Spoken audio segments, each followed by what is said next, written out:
Monggo diawali dengan sholawat seperti biasa.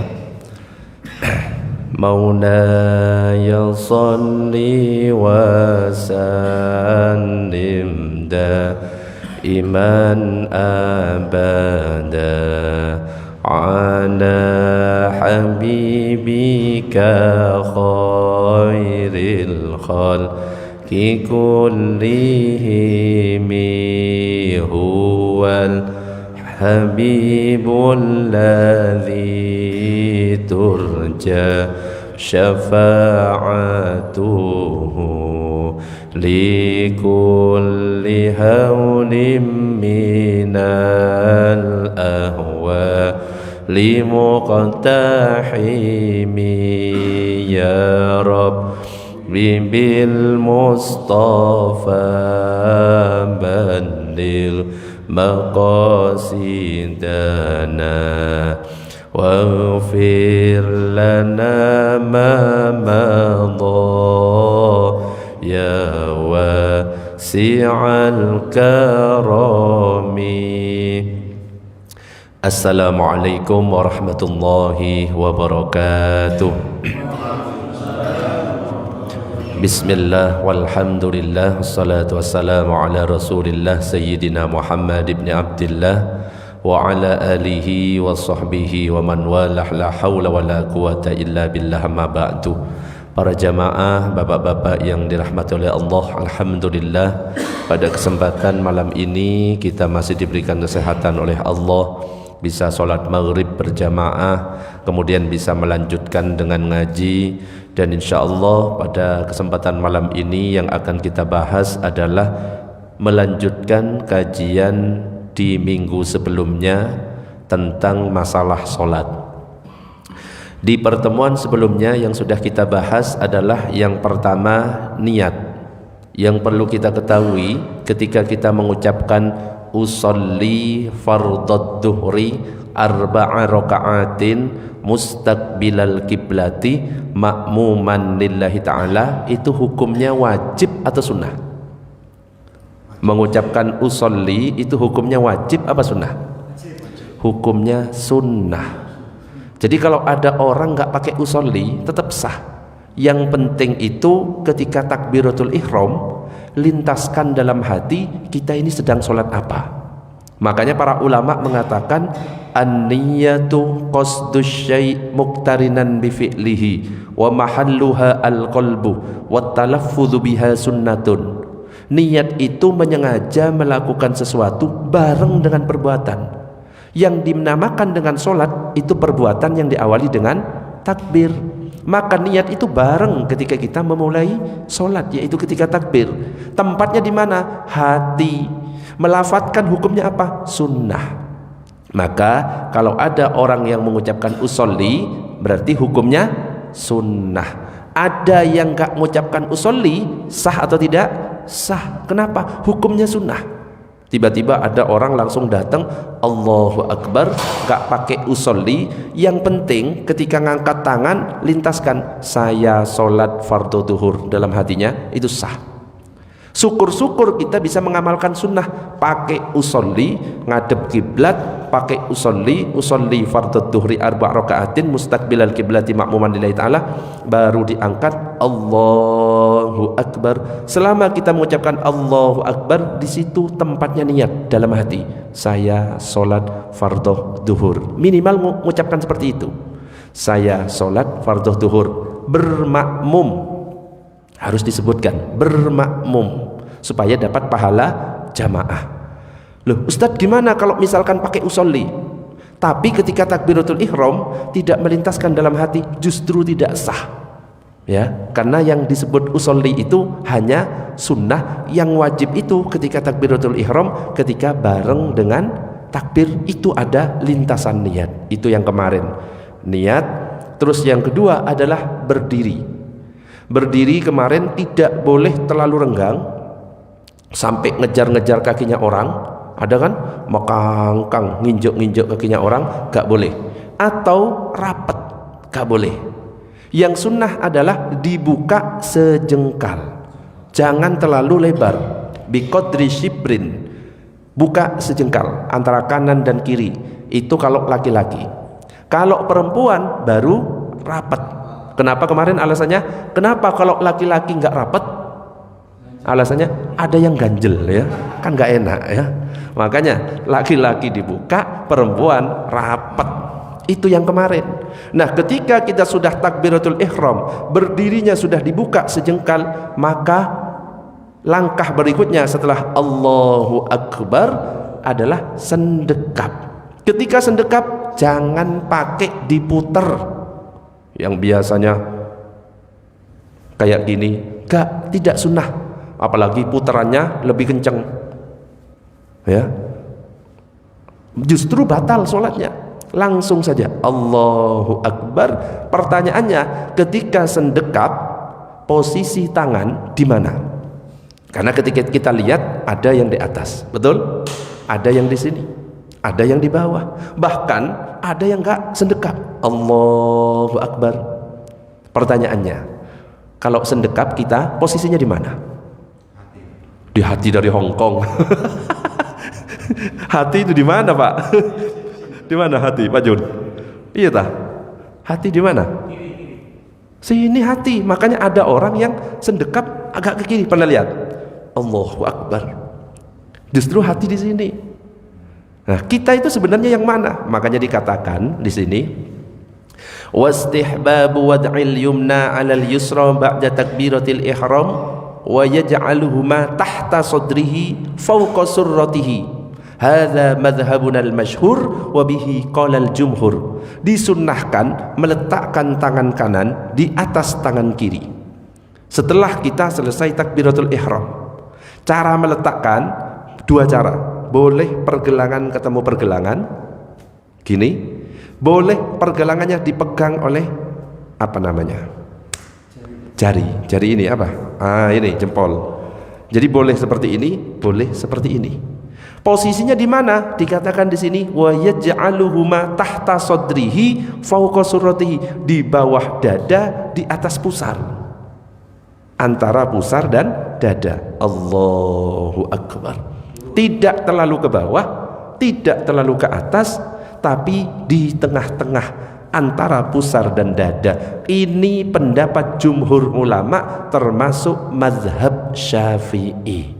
Jadi kalau kita mengamalkan mazhab Syafi'i, letakkan di antara pusar dan dada. Mazhab Syafi'i ada lagi, dipaskan di ulu hati, ada yang agak geser. Itu juga sah. Tapi kita nggak boleh merasa aneh, karena ini masalah fikih. Kalau masalah fikih pasti akan ada yang beda. Kenapa? Ulama yang dijadikan rujukan beda-beda. Kalau mazhab Syafi'i antara pusar dan dada. Kalau mazhab Hanafi dan Hambali di atas pusar, makanya agak ke bawah. Itu berarti mazhab Hambali dan Hanafi. Allahu Akbar. Kalau mazhab Maliki justru tidak sendekap. Allahu Akbar. Berdiri biasa. Makanya kalau kita pernah umroh akan menemukan macam-macam. Ada yang gini, ada yang gini, ada yang nggak sendekap. Nah, kalau yang gini ini siapa? Itu Syekh Nasiruddin Al-Albani yang biasanya diamalkan teman-teman Salafi. Ya, tahu yang Salafi kan? Yang mana Salafi itu? Yang biasanya cingkrang, ya. Itu biasanya gitu. Itu tidak ada di antara 4 mazhab yang mengatakan seperti itu. Tapi apakah sah? Sah. Nah, kita ikut mazhab Syafi'i karena di Indonesia mayoritas mazhab Syafi'i. Dulu yang bawa agama Islam ke Indonesia termasuk ulama-ulama mazhab Syafi'i seperti Wali Songo. Makanya yang diajarkan kepada kita usolli fardhu dhuhri arba'a raka'atin dan seterusnya, baru takbir. Mazhab Syafi'i semuanya lurus dengan telinga, tidak miring seperti ini, tapi ngadep ke kiblat. Allahu Akbar antara pusar dan dada. Tangan kanan ada di atas tangan kiri. Pertanyaannya, kalau seandainya saya balik, Allahu Akbar, yang kiri saya letakkan di atas, pertanyaannya sah atau tidak sholatnya? Tadi kan aturannya di atas tangan kiri, tangan kanan di atas tangan kiri. Sekarang saya balik, ada orang iseng sholat, tangan kirinya diletakkan di atas. Allahu Akbar. Pertanyaannya, sholat sah atau tidak? Hah? Sah. Berarti pernah nyoba ya? Gak ada mazhabnya. Memang gak ada mazhab yang mengatakan seperti ini, tapi hukumnya makruh. Sholat tetap sah, tapi hukumnya makruh. Ya kalau makruh ya nggak usah dilakukan. Jadi kita tetap Allahu Akbar, sudah selesai. Yang jelas-jelas saja rujukannya. Baru ketika kita sudah sendekap, maka yang dibaca terlebih dahulu adalah apa? Allahu Akbar. Baru apa bacaannya? Yang dibaca adalah apa? Kabiro walhamdulillahi katsira. Itu namanya doa iftitah. Kalau doa iftitah tidak boleh diawali dengan apapun, tapi langsung kabiro walhamdulillahi katsira. Jangan diawali dengan ta'awud Allahu Akbar, maunya sok sunnah Allahu Akbar, a'udzubillahi minasyaitonirrajim, bismillah. Justru gak dapat pahala doa iftitah. Aturan doa iftitah habis takbir langsung baca. Aturannya Allahu Akbar, boleh langsung kabira walhamdulillahi katsira, boleh diulangi Allahu Akbar kabira walhamdulillahi katsira, boleh yang mana saja. Dan yang biasa kita baca itu sebenarnya dua doa iftitah dijadikan satu. Jadi iftitah yang pertama Allahu Akbar kabira walhamdulillahi katsira subhanallahi bukratan wa asila, itu sebenarnya satu doa iftitah. Satu doa iftitah lagi, inni wajjahtu wajhiya lillazi fataras samawati wal arda hanifan musliman wa ma ana minal muslimin wa ma ana minal musyrikin, inna salati wa nusuki wa mahyaya wa mamati lillahi rabbil alamin. Jadi ada dua. Kita biasanya ngamalkan dua ini dijadikan satu, akhirnya panjang. Makanya kalau kita misalkan cuma baca satu saja, Allahu Akbar kabira walhamdulillahi katsira wa subhanallahi bukratan wa asila, bismillahirrahmanirrahim, alhamdulillahi rabbil alamin, sah. Ya sudah sah. Bahkan gak baca doa iftitah sah. Kenapa? Doa iftitah hukumnya sunnah, gak wajib. Makanya kalau tarawih kita baca doa iftitah, apalagi yang dibaca lengkap, pulang jamaahnya ya.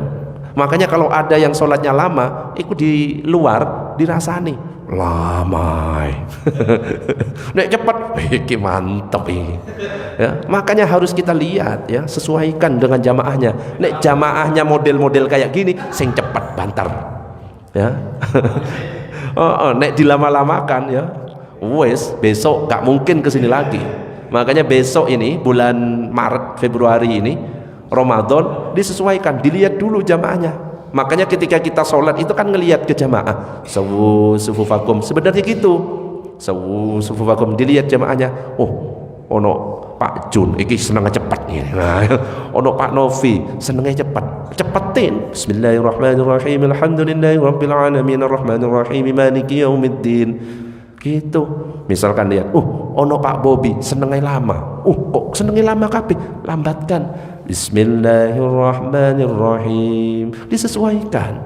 Kalau campuran, sesuaikan. Jangan terlalu cepat, jangan terlalu lambat. Itu imam yang bijak. Wes sholatnya lama, doa setelah sholat dibaca kabeh Al-Quran. Ini gak selesai-selesai. Saya kemarin ke Trans Icon, kebetulan sholat di musolanya. Ono orang sholat, saya sudah sholat qobliyah 2 rakaat, sholat 4 rakaat zuhur, ba'diyah 2 rakaat. Itu ngimami masih dapat 2 rakaat tasyahud awal. Tak lihat jamaahnya gelisah kabeh. Wong di mall kok dilama-lamakan. Ojo so ahli ibadah yang di mall itu. Di mall itu tempatnya orang jalan-jalan, orang mampir ke musola itu sudah bagus. Lah kok dilama-lamakan? Sok-sok alim, salah itu. Justru kelihatan kalau dia nggak faham ilmu fikih. Allahumma shalli ala sayyidina Muhammad. Jadi kalau doa iftitah, kalau kita sudah terlanjur membaca sesuatu sebelum doa iftitah, Allahu Akbar, auzubillahi minasyaitonir, sudah nggak dapat pahala doa iftitah.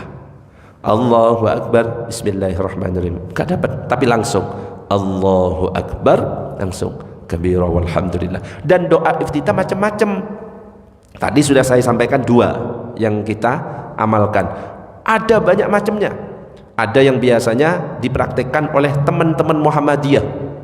Allahumma ba'id baini wa baina khotoyaya kama ba'adta bainal masyriqi wal maghrib, Allahumma nakkini min khotoyaya, dan seterusnya. Itu juga doa iftitah.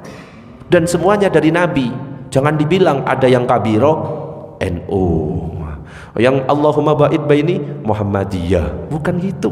Tapi itu memang doa iftitah dan isinya macam-macam.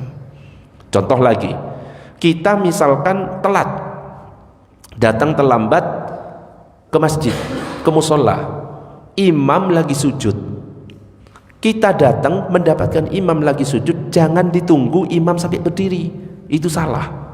Tapi kita langsung takbir, imam posisi apapun langsung diikuti, mau posisinya rukuk, mau posisinya sujud, langsung diikuti. Tinggal nanti ditambah kekurangannya berapa rakaat. Tapi kalau misalkan kita Allahu Akbar, imam lagi posisi sujud, Allahu Akbar, kita kan sujud. Ketika kita berdiri, karena sudah dijeda dengan pekerjaan lain, maka tidak dianjurkan doa iftitah. Jadi doa iftitah yang langsung habis takbiratul ihram, langsung Allahu Akbar kabira walhamdulillah, itu doa iftitah. Misalkan kita mau duduk, mau sujud, gak sempat sujud, kadung takbir Allahu Akbar, mau sujud, imam berdiri, berarti kita belum sempat melakukan sesuatu, baru dibaca kabira walhamdulillah, itu doa iftitah. Tapi doa iftitah itu tidak disunnahkan ketika sholat jenazah. Kalau sholat jenazah nggak pakai doa iftitah, tapi langsung Al-Fatihah. Tapi kalau sholat wajib, sholat sunnah, termasuk sholat tarawih, sebenarnya dianjurkan doa iftitah. Cuma biasanya para imam sering nggak baca. Kenapa? Ngelihat jamaahnya, makmumnya, wah iki senengnya cepet-cepet, ya sudah. Sing penting mau ke musola, masih mau sholat, itu sudah bagus. Ikuti saja kemauannya. Bahkan ada seorang sahabat sholat baca yang panjang-panjang, justru dimarahi oleh Nabi. Apakah kamu itu ingin menimbulkan fitnah? Kok bacanya panjang-panjang? Kalau kamu ngimami jamaah dan di situ itu ada orang tua, ada anak kecil, ada anak muda, yang ringan-ringan saja. Kenapa? Tidak semua orang itu mampu sujudnya lama, belum tentu. Gak semuanya mampu berdiri lama, gak semuanya. Makanya yang standar, kecuali kalau kita mau sholat sendirian, silahkan dilama-lamakan, bebas. Allahumma sholli ala sayyidina Muhammad. Oke, sebelum dilanjutkan sampai di sini, ada pertanyaan tentang sendekap dan doa iftitah. Monggo. Monggo.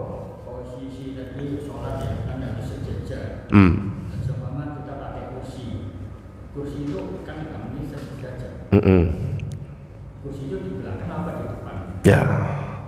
Kalau misalkan kita sholat sambil duduk, posisinya kursi di mana? Ya, kaki kursi yang belakang lurus dengan tumit-tumit kita.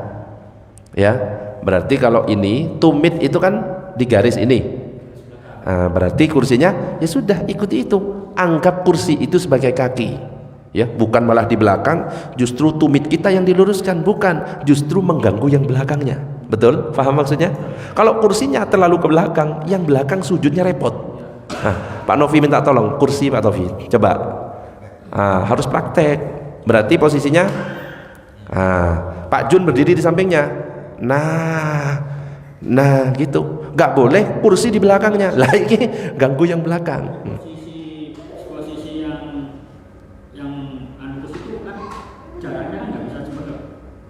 Oh ya nggak apa-apa, nggak masalah. Ini dalam keadaan darurat. Orang kalau dalam keadaan darurat bebas, sholat semampunya ya. Nggak apa-apa, nggak masalah. Ya, jadi sholat sesuai kemampuan. Kalau memang ya bisanya cuma duduk, akhirnya kaki harus lebar, boleh ya. Kecuali kalau kita dalam keadaan normal sengaja seperti itu yang tidak boleh. Bahkan kalau sholat sunnah, meskipun kita mampu berdiri, boleh duduk, cuma pahalanya separuh. Tapi kalau sholat wajib, wajib berdiri.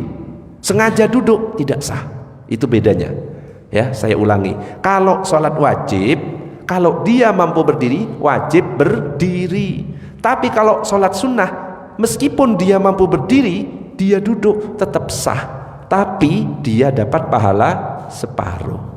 Karena dia sebenarnya mampu berdiri, cuma dia sengaja capek, saya males, tetap sah, cuma pahalanya separuh. Makanya kalau tarawih wis akhir-akhir capek, jamaah karena kita sudah capek, kita sholatnya sambil duduk, sah apa enggak?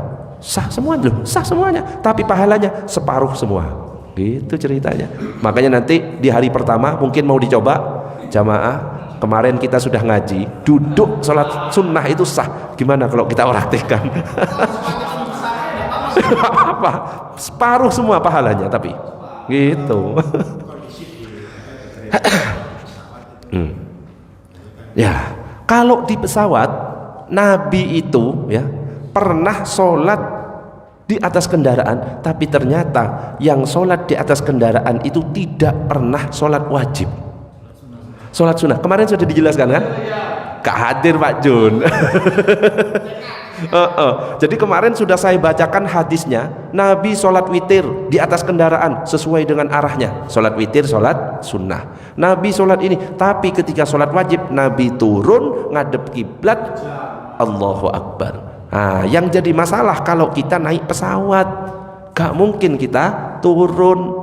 Nah, ketika kita nggak mungkin turun, maka kita sholat semampunya, tapi sholatnya hormat waktu. Dikatakan hormat waktu karena kita tidak bisa memenuhi syarat dan rukunnya. Wudhu nggak sempurna, berdiri nggak bisa karena mepet, ngadep kiblat kadang-kadang belok, maka sholat semampunya, duduk aja. Saya sholat duhur hormat waktu karena Allah. Iya, itu DP, uang muka. Nyampe di tempat, saya kodok sholat duhur 4 rakaat. Gitu caranya. Allahumma shalli ala Sayyidina Muhammad. Ada pertanyaan? Monggo. Monggo. Masbuk. Kemudian menemui imam sudah sujud. Itu ketika dia takbiratul ihram itu tetap wajib membaca Al-Fatihah sampai selesai. Ya. Oke. Apakah makmum yang terlambat masbuk dan mendapatkan imam lagi sujud wajib membaca Al-Fatihah? Makmum itu ada dua. Ada makmum masbuk, ada makmum muwafiq. Makmum masbuk makmum yang telat datang. Kalau makmum masbuk telat datang, maka dia takbir langsung gak usah baca apa-apa, setelah takbir langsung sujud, cuma nanti nambah 1 rakaat. Tapi kalau masih dapat rukuknya imam, faham maksudnya? Imam lagi rukuk, kita takbir Allahu Akbar, apakah wajib baca Fatihah? Gak, karena kita makmum masbuk, langsung rukuk, itu sudah dihitung 1 rakaat. Tapi kalau kita termasuk makmum muwafiq ini sudah ikut dari awal, cuma ngelamun Allahu Akbar, ngelamun, baru sadar saat imam baca surat pendek, belum baca Fatihah. Imam rukuk, surat pendeknya selesai, gak boleh rukuk sebelum dia baca Fatihah. Kenapa? Karena dia sebenarnya punya waktu membaca Fatihah, cuma dia lalai. Baca selesaikan baru ikuti. Nah, itu bedanya. Ya. Jadi kalau masih dapat rukuk, berarti masih dapat 1 rakaat. Kalau imam sudah sujud, berarti kurang 1 rakaat, tinggal tambah nanti kurangnya. Gitu Pak Eko. Ada lagi pertanyaan? Monggo. Yo, sebelum dilanjut, monggo. Pak Novi, ada pertanyaan? Berarti kalau sujud nambah karena nggak ikut ruku. Dikatakan dapat ruku kalau kita sempat mengatakan kan ruku, subhanallah. Tapi kalau misalkan salip-salipan ini ruku, itu nggak dikatakan ruku. Ini harus dipraktekkan. Pak Novi. Pak Jun telat datang, Pak Novi imam gitu ya. Coba kan di sini.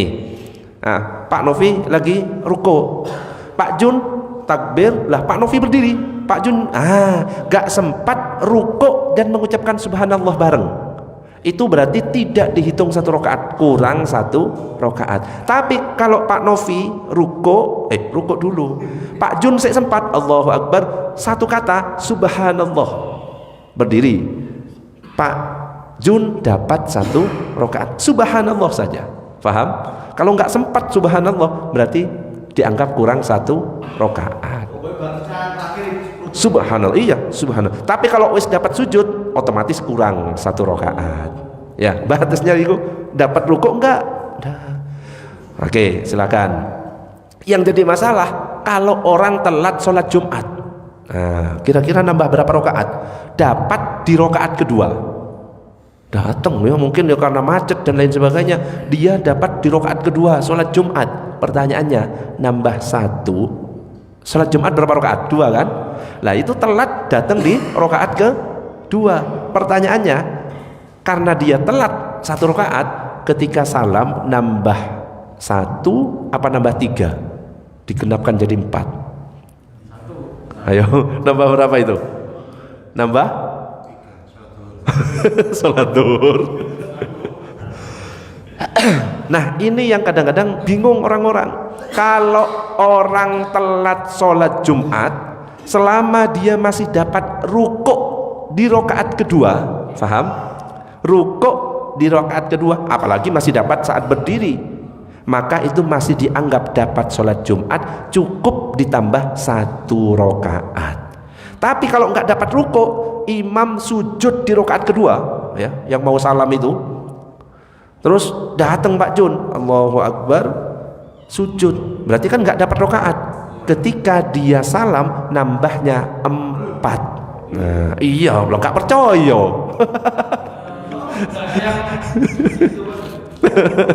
Masalahnya kan nggak pernah kejadian. Kalau seandainya kejadian berarti nambahnya 4. Loh, niatnya apa? Sholat duhur apa sholat Jumat? Niatnya tetap sholat Jumat karena ikut imam, tapi karena dia nggak dapat rakaat sama sekali harus menyempurnakan jadi sholat duhur 4 rakaat. Hah? Imam salam baru berdiri 4 rakaat nambahnya karena dia nggak dapat rakaatnya imam sama sekali. Iki sing ngendi iki sing nanya iki? Iya. 4 rakaat itu tayatul akhir 2 apa? Iya, tetap 2 tasyahud awal, 2 lagi seperti duhur. Seperti duhur. Kenapa? Gak dapat rakaat sama sekali. Tapi ini kan gak jarang kejadian kan. Kalau seandainya kejadian gitu caranya. Dicoba ya. Jumat besok datangnya pas sujud, berarti nambah 4. Nanti saya meraktekkan kajian yang kemarin, ngono ya. Ya malu nggak sholat malah. Malah nggak sholat pas kuliah. Wah kah, telat. Nah, telat misalkan kunutnya 2 kali apa 1 kali gitu ya. Oke, kita telat sholat subuh. Kalau misalkan kita datang di rakaat kedua, tentunya imam kunut, betul? Apakah kita ikut kunut? Ikut. Kenapa? Ikut kunutnya imam, bukan kunutnya kita ini. Kita ikut kunut karena imam dipilih untuk diikuti. Innama ju'ilal imamu liyutamma bih. Imam dipilih untuk diikuti. Lah terus di rakaat ketika kita nambah, baru itu kunutnya kita. Jadi kunutnya ada 2. Bukan wis sudah di rakaat pertama jadi nggak usah, enggak, tetap sunnah kunut. Bisa dipahami? Ada pertanyaan yang lain, monggo. Lanjut dulu. Allahumma shalli ala sayyidina Muhammad. Iftitah sudah. Nah, ketika kita sudah membaca doa iftitah, la syarika lahu wa bidzalika umirtu wa ana minal muslimin. Yang kedua muslimin. Ojo kebalik. Wa ana minal muslimin, dan saya termasuk golongan orang-orang muslim.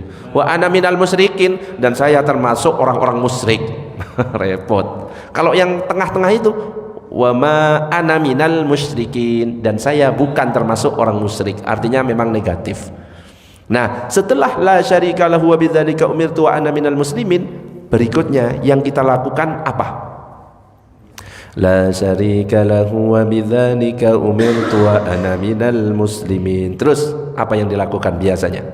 Membaca bismillah dan kurang ta'awud dulu. Sunnah kita mengucapkan ta'awud. A'udzu billahi minasyaitonir rajim. Tapi enggak dikeraskan. Kalau jadi imam tetap sir. A'udzu billahi minasyaitonir rajim. Kalau dalam mazhab Syafi'i itu dikatakan at-ta'awudzu sunnatun fi kulli raka'atin minar raka'ati wa afdalu sighatin ayyakula a'udzu billahi minasyaitonir rajim. Kalau ta'awud dalam mazhab Syafi'i sunnah setiap rakaat. Orang-orang banyak yang enggak tahu. Rakaat kedua, Allahu akbar. A'udzubillahi minasyaitonir rajim. Bismillahirrahmanirrahim. Bismillahnya yang dikeraskan. Kalau rakaat pertama habis la syarika lahu wa bidzalika umirtu wa ana minal muslimin, baru a'udzubillahi minasyaitonir rajim. Kalau mazhab Syafi'i setiap rakaat ta'awud. Kalau mazhab yang lain cukup di rakaat pertama, rakaat yang lain enggak perlu ta'awud. Tapi kita mazhab Syafi'i berarti setiap bangun rakaat 1, rakaat 2, 3, 4 diawali ta'awud, cuma bacanya pelan. A'udzubillahi minasyaitonir. Enggak di dalam hati, minimal terdengar telinga. A'udzubillahi minasyaitonir. Kalau dalam hati enggak dianggap membaca. Jadi yang dikatakan membaca terdengar telinga. A'udzubillahi minasyaitonir. Baru setelah ta'awud kita membaca surat Al-Fatihah. Nah, surat Al-Fatihah itu wajib ada bismillahnya. Kalau dalam mazhab Syafi'i, coba surat Al-Fatihah berapa rakaat? Kok berapa rakaat? Berapa ayat? Surat Al-Fatihah berapa ayat? Coba kita baca bersama. Yang pertama, Bismillahirrahmanirrahim. 2, Alhamdulillahirabbil alamin. 3, Rahmanirrahim. 4, 5, 6,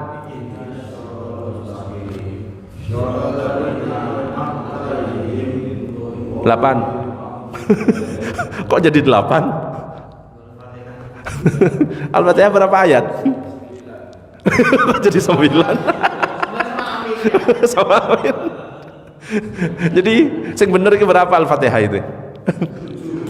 7. Lah kok tadi hitungnya 8? Bismillah enggak dihitung. Oke, coba kita hitung. 1, Alhamdulillahirabbil alamin. 2, 3, 4, 5, 6, 7. Justru ini kurang 1 ayat, ya.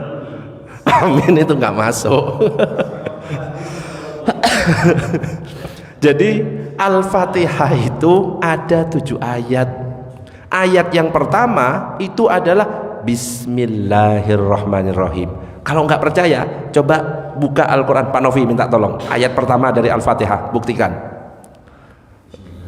Coba, kok bilang Alhamdulillah iku piye? Coba. Surat Al-Fatihah. Loh kan? Ayat pertama itu Bismillah itu. Loh, 1. Gak percaya ini. Hah? Nah ya itu 1. Makanya kalau ada orang gak baca basmalah, tidak sah sholatnya. Kurang suratnya itu, ayatnya kurang. Kalau dia bermadhab Syafi'i. Makanya kalau dalam madhab Syafi'i, Bismillah itu dikencengin. Kenapa? Ayat Bismillah dihitung sebagai ayat dari Al-Fatihah. Dan Al-Fatihah ini wajib kita baca, gak boleh di dalam hati. Gak boleh dalam hati, harus dibaca minimal terdengar oleh telinga.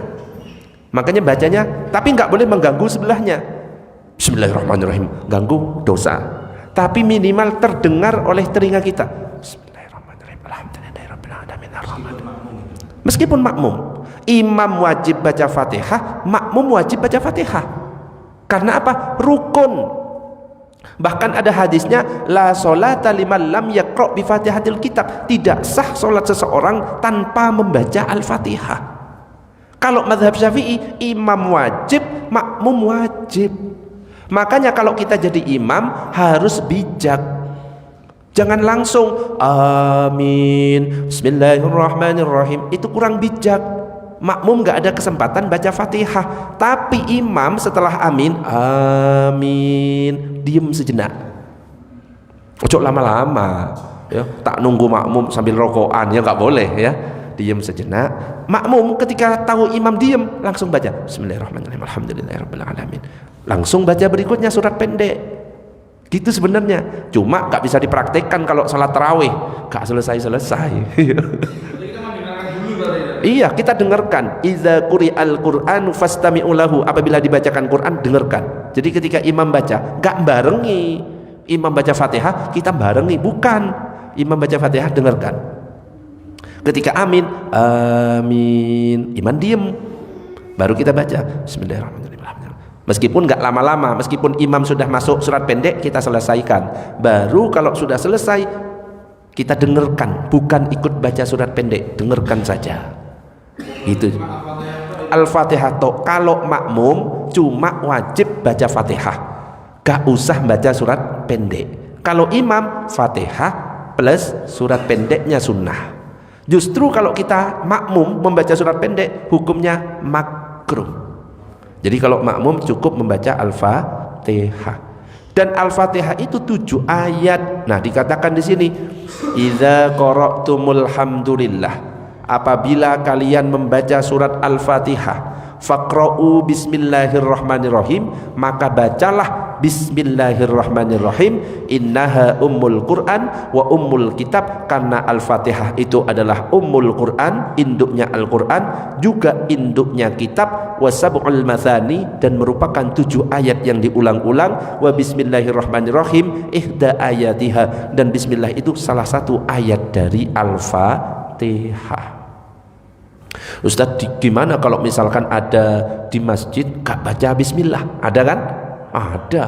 Allahu Akbar, alhamdulillahi rabbil alamin. Kalau dalam mazhab Syafi'i tidak sah.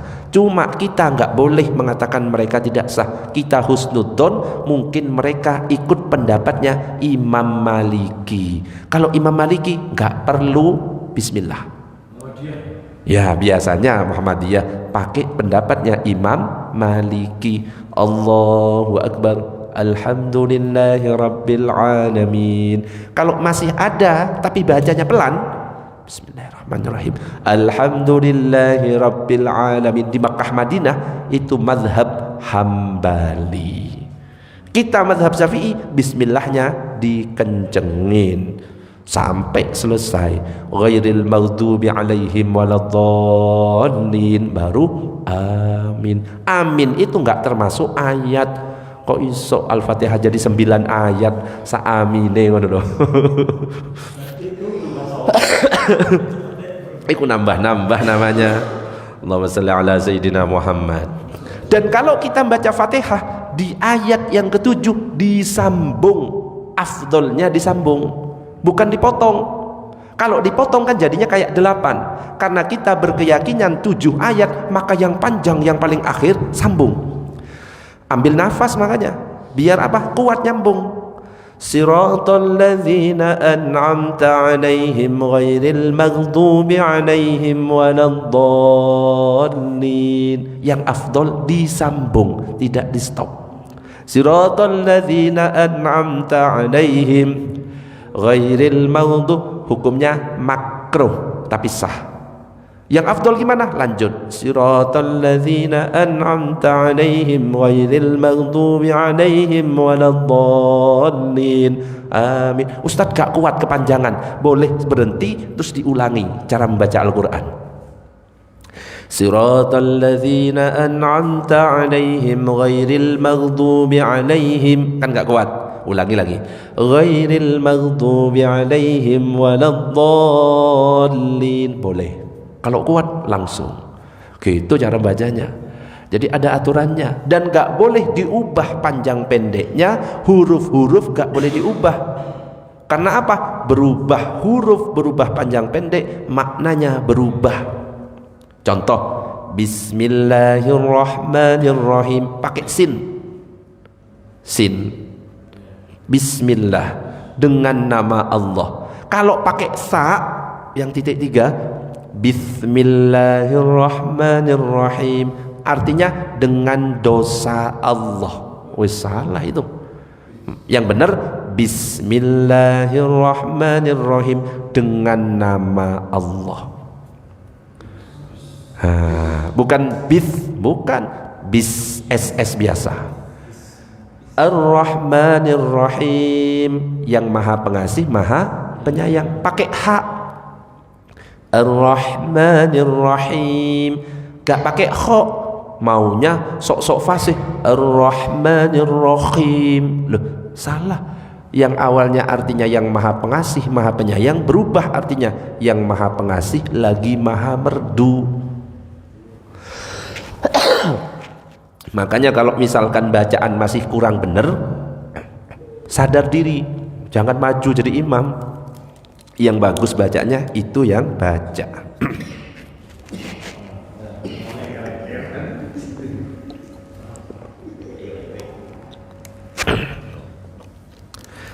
Baca lagi, iyyaka na'budu wa iyyaka nasta'in. Iya itu ada tasdidnya.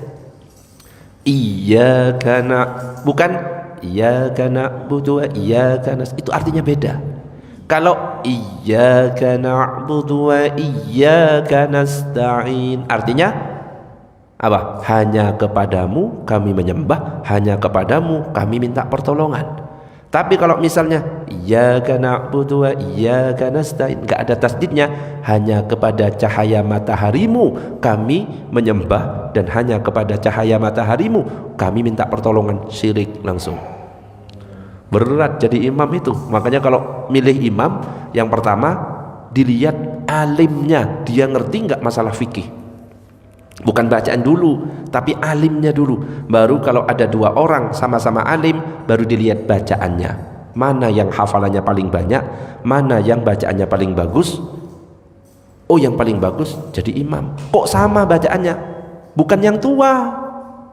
Baru dilihat kok sama bacaannya, siapa yang lebih tua. Kok umurnya sama, siapa yang pertama kali tinggal di tempat itu. Jadi pengaruh. Yang tinggal duluan di sini siapa? Oh, kok sama, pas beli rumah sama barengan. Siapa yang pertama hijrah? Ya, hijrah itu ibadahnya duluan. Mungkin dia masih zaman jahiliyah, kerjaannya ngene-ngene. Kok sama, barengan hijrahnya. Baru dilihat siapa yang paling sabar. Caranya gimana? Yang paling sabar? Biasanya orang sabar cirinya istrinya 2, sering diomelin di rumah. Jadi itu kesabarannya sudah teruji. Jadi kamu istrinya berapa? 1, kamu 2, kamu jadi imam. Loh, itu penting. Ya, makanya kalau pengen jadi imam, nanti syaratnya istrinya bukan itu, bacaannya bagus. Kok istrinya 2? Itu piye? Allahumma shalli ala sayyidina Muhammad. Oke, sebelum dilanjut, ini belum, Al-Fatihah masih panjang. Ada pertanyaan sampai di sini sebelum dilanjut? Ya, silakan.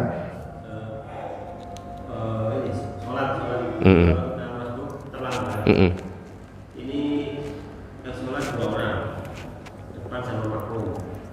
Itu yang makmumnya itu berdiri di belakang atau di samping. Yang kedua, jika ada makmum lagi datang, itu menyesuaikan sejajar dengan makmumnya atau satunya di belakang imam sama makmum. Ya, ini harus dipraktekkan nih. Ayo Pak Novi, praktek mana Pak Novi? Pak Jun, ayo sama Pak sing nanya, ayo. Butuh 3 ini. Pertama imam dulu, baru Pak Jun datang, baru Pak Eko datang, gitu kan? Saya bentar, Pak Eko minggir dulu, kan belum. Pak Jun kalau berdua, posisinya Pak Jun di mana? Tidak di belakang, ya, tapi di dekatnya, bukan sejajar, tapi di belakang tumit, pas di bawah apa? Ujung jarinya Pak Jun lurus dengan tumitnya Pak Novi. Biar ada bedanya antara imam dan makmum. Jelas ya sampai di sini? Ini kalau berdua. Caranya, misalkan Pak Novi lagi sholat, Pak Jun mau makmum, gimana caranya? Pak Jun baru datang. Coba Pak Jun datang, Pak Jun. Coba Pak Jun ngapain? Pak Novi lagi sholat. Coba Pak Jun apa yang dilakukan? Nepuk, terus Nah ketika ditepuk Pak Novi nggak usah noleh, oh porek ojo batal ya. Ojo, cara nepuk salah, cara nepuknya. Coba ya Pak, coba 1, 2, 3. Jangan terlalu mesra ya, ojo terlalu romantis nepuknya. Nah itu salah. Tambah salah. Coba ulangi 1, 2, 3. Nah itu yang salah. Salah, nggak gitu cara nepuk. Tapi gimana? Ayo Pak Eko, cara nepuk gimana Pak Eko? Sampai bingung. Coba gimana? Maju. Salah. Nggak gitu cara nepuk. Tapi gimana? Pak Jun berdiri di sampingnya. Takbir dulu, Allahu Akbar, baru tepuk. Kebalik orang-orang itu. Orang-orang itu nepuk dulu baru takbir, itu dianggap mengganggu. Ya, takbir dulu di sampingnya baru sentuh. Sebenarnya kalau Pak Novi ini, oh ini ngaji nih hari Senin ini, nggak usah ditepuk. Kalau dia ngerti kan sekarang kan. Kalau misalkan dia termasuk orang yang ngerti, langsung berdiri di sampingnya, langsung takbir, nggak usah nepuk. Tapi kalau misalkan, wah ini kayaknya nggak ngaji hari Senin nih, tak tepuk tapi takbir dulu, sentuh. Kalau kita nyentuhnya setelah takbir, tidak dianggap mengganggu. Tapi kalau kita nyentuh sebelum takbir, dianggap mengganggu orang sholat. Oke, sekarang Pak Jun posisi. Yo, coba takbir, Allahu Akbar, sentuh. Sekarang Pak Eko datang. Posisinya di mana Pak Eko? Biasanya kalau Pak Eko kira-kira di mana Pak Eko? Nah, itu cara yang salah Pak Eko. Yang kita lihat biasanya orang-orang kayak gitu, dan itu salah. Itu nggak ada ulama yang mengatakan seperti itu. Kalau belajar di YouTube, ya ngono. Masalahnya kita belajar itu nggak di YouTube. Harus ada gurunya, harus ada kitabnya. Kalau mazhab Syafi'i tidak seperti itu. Tapi kita hargai. Kalau ada orang yang langsung narik, mundur, kita hargai. Ya, mungkin mereka punya pendapat lain. Tapi kalau kita yang merujuk kepada Imam Syafi'i, mazhab Syafi'i, Imam Nawawi menjelaskan, Pak Eko, Pak Jun, sendekaplah kan jamaah. Nah, Pak Eko langsung di kirinya, takbir dulu. Takbir dulu. Ketika Pak Eko takbir, Pak Eko dan Pak Jun mundur, lurus. Yang kanan, ya kayak pas kibraka itu loh. Satu tutup. Nggak boleh dua. Satu tutup. Pak Eko juga mundur. Satu tutup. Mundur lagi karena nggak lurus. Satu sampai tempat soft. Satu tutup lagi. Baru kanan kiri. Tutup, merapat. Nah, sebenarnya caranya seperti itu. Yang dipraktekkan di luar-luar gak ada rujukannya. Itu biasanya dipraktekkan ya tempat-tempat ya sebelah itu. Tapi kalau kita seperti itu sebenarnya. Misalkan sekarang kondisinya di musola. Lah kok berdua? Gak di sini tempatnya. Ya, tapi di sini dulu. Atau imamnya di sini, makmumnya di sini. Kalau ada makmum lagi, maju ke depan imamnya. Paham sampai di sini? Jadi ada dua cara. Kalau misalkan makmumnya mendekat ke sini, makmumnya yang mundur. Kalau imamnya di sini, makmumnya di sini, nanti imamnya maju ke depan. Boleh. Yang penting langkahnya gak boleh berurut-urut. Pak Bobi, langkah yang berturut-turut Pak Bobi. Misalkan mau mundur, 1, 2, batal. Tutup dulu. Coba Pak Bobi. 1, tutup. Kok saya belum lurus? 1, tutup, baru sah. Jelas? Oke, silakan. Allahumma shalli ala sayyidina Muhammad. Wes, nanti kita lanjut berikutnya, masih seputar Al-Fatihah. Al-Fatihahnya belum selesai.